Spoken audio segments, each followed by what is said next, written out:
Moi, j'ai fait un ingénierat en informatique dans l'Institut informatique Constantine et je suis sortie major de ma promotion. Et les majors de promotion ont une bourse, en fait, pour aller continuer leurs études et faire un doctorat. J'ai utilisé cette bourse qui, à la base, je devais aller aux États-Unis, mais je suis venue aller en France.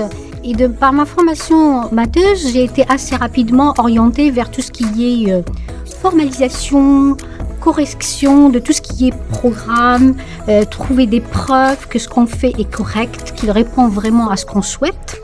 C'est comme ça que je suis arrivée assez rapidement vers ce qu'on appelle la cybersécurité.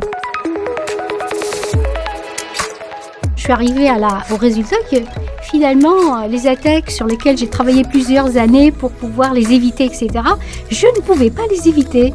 Et donc, il faut que je fasse avec. Et comme je dois faire avec, je vais travailler sur autre chose. Je vais travailler sur ce que j'appelle, moi, la cyber-résilience. Mes travaux de recherche sont orientés sur ce qu'on appelle les infrastructures essentielles, les infrastructures critiques, comme les centres nucléaires, tout ce qui est traitement de l'eau, tout ce qui est important pour un État. L'idée, c'est pas faire de la gestion de crise, c'est être en avance et dire je sais que je suis attaqué, qu'est-ce que je fais dans mon système? Et c'est la résilience aussi, parce que je suis là pour que mon système continue à fonctionner. Donc j'anticipe les choses qui vont arriver. J'ai toujours cette notion-là où dès lors on a un cerveau, il faut s'en servir.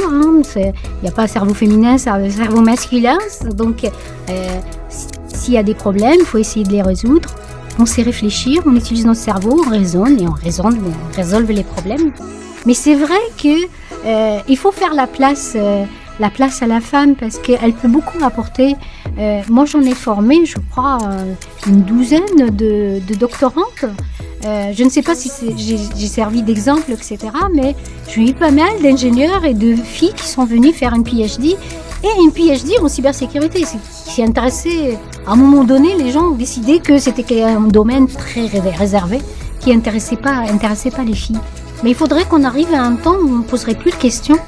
Ce serait bien qu'on arrive à ce temps-là où il n'y a pas de... On ne se pose même pas la question si c'est une femme ou un homme.